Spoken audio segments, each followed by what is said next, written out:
नमस्कार, मी पूजा. परिपूर्ण स्वादमध्ये आपल्या मनापासून स्वागत. आज आपण करणार आहोत गोकुळाष्टमीच्या निमित्ताने नैवेद्यासाठी गुळ पोह्यांचे पौष्टिक लाडू. आपण हे लाडू अगदी कमीत कमी साहित्यांमध्ये करू शकतो. लाडू करायला फक्त 20 ते 25 मिनिटं लागतात.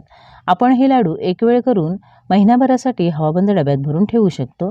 आपल्या चॅनलवर गोविंद लाडू ही रेसिपी देखील उपलब्ध आहे. ती लिंक मी डिस्क्रिप्शन बॉक्समध्ये देत आहे. ती रेसिपी तुम्ही पाहू शकता. शिवाय वेगवेगळ्या प्रकारच्या लाडूंच्या रेसिपीज आपल्या चॅनलवर उपलब्ध आहेत, त्या देखील पाहू शकता. चला तर मग आजच्या रेसिपीला सुरुवात करूया. सुरुवातीला आधी आपण पोहे भाजून घेऊया. त्यासाठी इथे मी गॅसवर कढई गरम करत ठेवले. बघा, मी इथे जाड पोहे घेतलेले आहेत. 2 कप पोह्यांचे आपण लाडू करणार आहोत. पोहे मी आधी स्वच्छ निवडून घेतले, चाळून घेतले, म्हणजे त्यातला जो कचरा असेल तर तो निघून जाईल. गॅसची फ्लेम आपण लो टू मीडियम करायची आहे आणि पोहे असे सतत ढवळत राहून एकसारख्या रंगावर भाजून घ्यायचे आहेत. पोहे आपल्याला करपू द्यायचे नाही आहेत. जसे पोहे भाजत जातील तसा पोह्यांना एक मस्त सुगंध येत जातो. 7 ते 8 मिनिटं लो टू मीडियम फ्लेमवर आपण पोहे भाजून घेऊया. बघा, पोहे मी 7 ते 8 मिनिटं छान भाजून घेतलेले आहेत. पोहे अजिबात करपू दिलेले नाही आहेत. मस्त एकसारखा रंग आला आहे बघा. इतका रंग येईपर्यंतच आपण पोहे भाजायचे आहेत. तुम्ही पाहू शकता, पोहे आपण अशा हातावर घेतल्यावर त्याचा चुरा झाला पाहिजे इतपत आपण पोहे भाजून घ्यायचे आहेत. पोहे भाजत आलेत, मस्त खमंग सुवास सुटला आहे. आता आपण भाजून घेतलेले पोहे एका ताटामध्ये काढून घेऊया आणि पूर्णपणे गार होऊ द्या. यानंतर आपण सुकं खोबरं भाजून घेऊया. इथं मी 1 कप सुकं खोबरं घेतलेलं आहे. 1 कप खोबरं म्हणजे एक मध्यम आकाराची वाटी अशी किसून घेतले.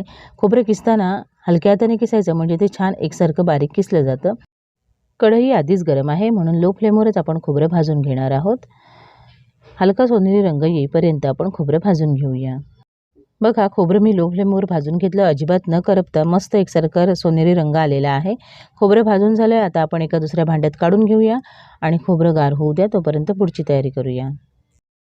यानंतर आपण काजू बदाम भाजून घेऊया. इथं मी 10-15 काजू, 10-15 बदाम घेतलेले आहेत. गॅसची फ्लेम लो टू मीडियम करून 5 ते 6 मिनिटं काजू बदाम भाजून घेऊया. काजू बदाम मी कोरडेच भाजून घेणार आहे. तुम्ही तुपावर परतून घेतले तरीही चालतील.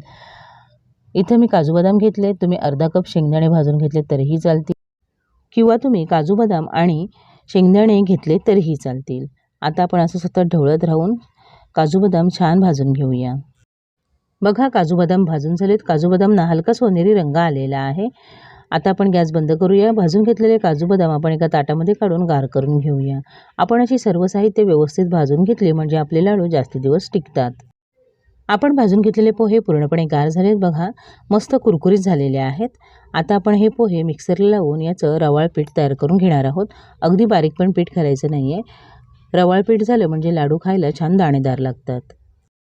आता आपण त्याच मिक्सरच्या भांड्यात भाजून घेतलेले काजू बदाम घेतलेले आहेत. काजू बदाम मिक्सरला लावताना मिक्सर पल्स मोडवर बंद चालू करून फिरवायचा, म्हणजे त्याची व्यवस्थित सरसरीत पावडर तयार होते. जर आपण मिक्सर सलग फिरवला तर मग काजू बदाममधून तेल सुटेल आणि याची पावडर न बनता त्याचा लगदा तयार होईल. लाडूसाठी घेतलेली सगळी साहित्य इथे परातीमध्ये काढून घेतले. बघा, आपण मिक्सरला लावून घेतलेलं पोह्यांचं मी असं रवाळ पीठ तयार करून घेतलेलं आहे आणि त्यानंतर इथं काजू बदामची अशी जाडसर भरड केलेली आहे. बघा, अगदी बारीक पीठ नाही आहे. आणि आपण भाजून घेतलेलं सुकं खोबरं मस्त एकसारखं रंगावर भाजलं तरीही ते कुरकुरीत झालेलं आहे. खोबरं आपण असंच हाताने चुरून घेणार आहोत, म्हणजे आपल्याला अजूनही साहित्य पुन्हा एक वेळ मिक्सरला लावून घ्यायचं आहे, म्हणजे खोबरं हवं तसं व्यवस्थित बारीक होईल. आणि आता आपण ही सगळी साहित्य हाताने छान एकजीव करून घेऊया. आता आपण यामध्ये 1 टीस्पून वेलची जायफळ पावडर घालूया. आपण लाडू गूळ घालून करणार आहोत. यामध्ये जायफळ पावडर अवश्य घालावी. गूळ आणि जायफळाचं कॉम्बिनेशन अप्रतिम लागतं. वेलची पावडर पण यामध्ये व्यवस्थित मिक्स करूया.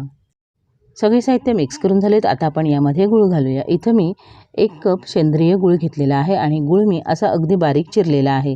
तुम्ही गूळ किसून घेतला तरीही चालेल. गूळ किसून किंवा बारीक चिरून घेतला म्हणजे यामध्ये व्यवस्थित मिक्स होतं. इथं आपण 2 कप पोहे, 1 कप सुकं खोबरं घेतलं होतं. त्यासाठी 1 कप गूळ हे प्रमाण अगदी बरोबर होतं. तरी देखील गुळाचं प्रमाण तुम्ही तुमच्या आवडीनुसार कमी अधिक करू शकता. आता आपण अशा पद्धतीने गूळ यामध्ये व्यवस्थित मिक्स करून घेऊया.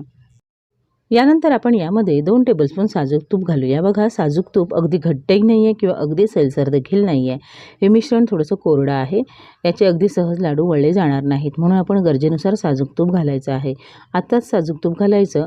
आपण हे मिक्सरला लावून घेणार आहोत, त्यामुळे ते आपल्याला हवं तसं थोडंसं ओलसर होईल आणि लाडू अगदी सहज वळले जातील. आपण आता हाताने तूप यामध्ये अगदी व्यवस्थित मिक्स करून घेऊया. आणि हे तयार मिश्रण आपण मिक्सरला लावून घेणार आहोत। 2 ते 3 बॅचेसमध्ये थोडं थोडं मिश्रण मिक्सरला फिरवून घेऊया, म्हणजे ते छान एकजीव होईल। लाडूचं मिश्रण तयार आहे। इथं मी मिक्सरच्या भांड्यात काढून घेतलं आहे। आपण हे मिश्रण मिक्सरला लावून फिरवून घेणार आहोत। आपण यामध्ये गूळ घातला आहे। मिक्सरला फिरवून घेतल्यामुळे गूळ यामध्ये छान एकजीव होतो आणि मिश्रण हे थोडंसं ओलसर होतं आणि मग आपल्याला लाडू अगदी सहज वळले जातात। आपण हे मिक्सरला फिरवून घेतल्यामुळे ते थोडंसं गरम देखील होतं, त्यामुळे कमीत कमी तुपामध्ये लाडू वळले जातात। आपण तयार करून घेतलेलं लाडूचं मिश्रण मी 3 बॅचेसमध्ये थोडं थोडं मिक्सरला लावून घेतलेलं आहे। बघा, हे मिश्रण आपण मिक्सरला लावून फिरवून घेतल्यामुळे यातला गूळ पूर्णपणे एकजीव झालेला आहे आणि मिश्रण ओलसर झालेलं आहे। आपण याचे सहज लाडू वळू शकू असं हे मिश्रण तयार झालेलं आहे। पुन्हा एक वेळ आपण हे हाताने एकजीव करून घेऊया। आता आपण लाडू वळून घेऊया। लाडू जसा तुम्हाला लहान मोठा हवा असेल तसं मिश्रण हातावर घ्यायचं आणि अशा पद्धतीने लाडू वळून घ्यायचा। बघा, लाडू अगदी सहज वळला जातोय, अजिबात ताकद लावावी लागत नाहीये। आपण यामध्ये घेतलेली सगळी साहित्य अगदी प्रमाणात झालेली आहेत। आता इथं जर तुम्ही घेतलेलं मिश्रण खूपच कोरडं असेल आणि लाडू वळले जात नसतील तर तुम्ही यामध्ये एखादा टेबलस्पून अजून साजूक तूप घालू शकता। घालताना आधी एकच टेबलस्पून घालायचं, गरज लागलीच तर अजून तुम्ही घालू शकता। बघा, अगदी सहज लाडू वळला गेला आहे। लाडू वळून झाला की असा हातावर घोळवून घ्यायचा, म्हणजे लाडूला चमक देखील येते आणि लाडू मस्त गोलाकार तयार होतो। बघा, छान सुंदर असा आपला लाडू तयार आहे। आपण अजून एक लाडू वळून बघूया। सजावटीसाठी तुम्हाला हवं तर तुम्ही मनुका किंवा काजू बदाम पिस्त्याचे तुकडे लावू शकता।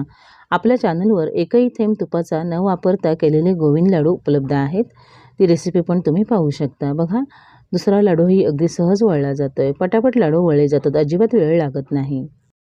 आज आपण इथं कमी प्रमाणामध्ये लाडू करणार आहोत, म्हणून मी हे सगळं मिश्रण एकाच वेळी मिक्सरला लावून फिरवून घेतलेलं आहे। पण तुम्ही यापेक्षा जास्ती प्रमाण घेणार असाल तर मिश्रण थोडं थोडं करून मिक्सरला लावून घ्यायचं, त्याचे लाडू वळायचे आणि मग शिल्लक मिश्रण पुन्हा लावायचं, कारण जसा वेळ जातो तसं मग हे मिश्रण कोरडं होत जातं आणि मग लाडू वळायला कठीण होतं। बघा, आपले लाडू तयार आहेत। आपण इथे घेतलेल्या प्रमाणामध्ये बरोबर 13 लाडू तयार झालेले आहेत आणि अगदी लहान देखील नाही आहेत, मध्यम आकाराचे मी लाडू केलेले आहेत। बघा, मस्त गोलाकार असा आपला लाडू तयार आहे। मी तुम्हाला तोडून पण दाखवते।